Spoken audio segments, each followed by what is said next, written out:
Chez All Repair, on a des iPhones, mais on a aussi des Android pour tous les goûts finalement.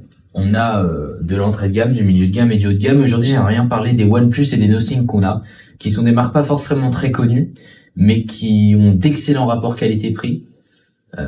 Et aujourd'hui, si je les ai comparés, ces deux marques-là différentes, c'est tout simplement parce que Nothing, qui est la marque de téléphone qui a des LED à l'arrière dans le dos, a été créé par l'un des CEO de OnePlus qui est parti de OnePlus en 2020 parce que OnePlus avait fait beaucoup d'argent. C'était pas une question d'argent ou d'embrouille, c'est juste que la technologie qui sortait, tous les téléphones qui sortaient étaient sobres et il n'y avait pas cette étincelle que lui cherchait et voulait créer quelque chose de complètement différent que les marques font. Et grâce à ça, il a créé Nothing Phone et 2 ans plus tard, en 2022, le premier Nothing Phone 1 est sorti.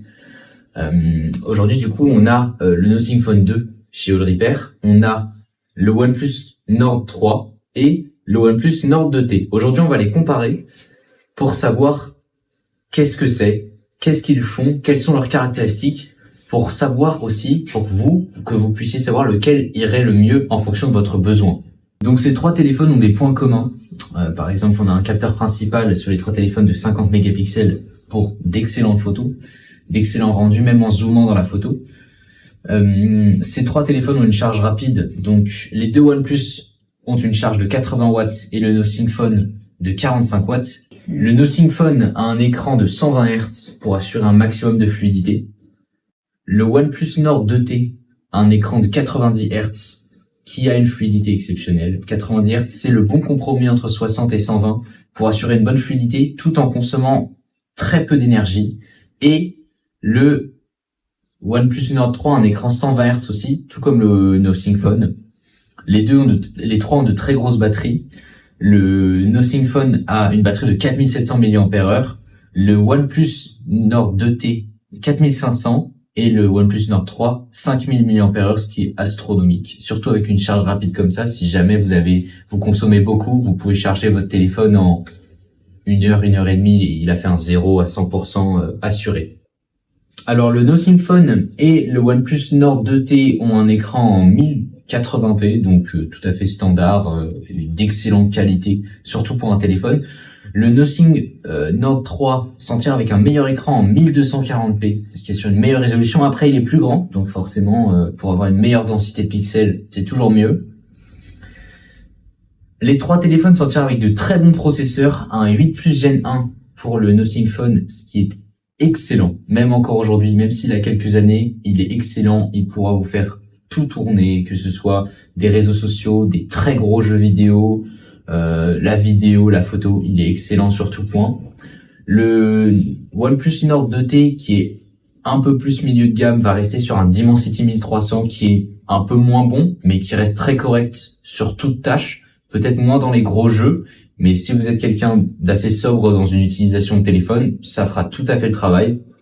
Et le OnePlus Nord 3 s'en tire avec un très bon processeur, le Dimensity 9000, qui est excellent. Même pour des gros jeux, même pour une utilisation très très forte, il tiendra le coup sans aucun problème, sans aucune latence, pas de ralentissement. Là-dessus, ce sera très très bon. À propos de l'OS, donc les trois tournent sous Android, forcément. Nothing a Nothing OS, c'est très particulier à Nothing. Et OnePlus est sous Oxygen OS. Pour ceux qui voient pas Oxygen OS, peut-être que vous verrez un peu plus ce qu'est ColorOS. ColorOS et OriginOS, c'est globalement la même chose parce que ColorOS c'est pour Oppo. OnePlus fait partie du groupe d'Oppo.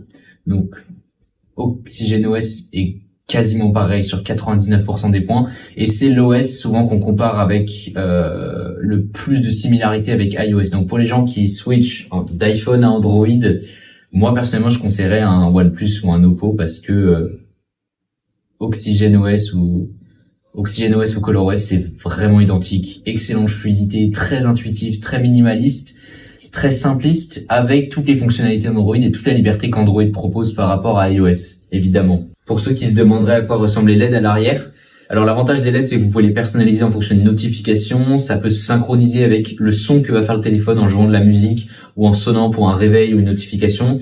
C'est très personnalisable et donc globalement, ça ressemble à ça. Voilà, à l'arrière. Là, ça va s'éteindre assez rapidement. Donc, il y a vraiment des LED partout autour des appareils photo, autour de la charge sans fil. etc., etc. Vous pouvez vraiment tout personnaliser. Vous pouvez les retrouver chez All Repair à 73 rue Lévis, dans le 17e arrondissement à Paris. Ce sont des téléphones d'occasion, c'est-à-dire que toutes les pièces sont d'origine et n'ont jamais été ouvertes ou réparées. N'hésitez pas à aimer cette vidéo, à vous abonner à cette chaîne YouTube et à nous suivre sur nos réseaux sociaux, TikTok, Instagram. Et merci beaucoup.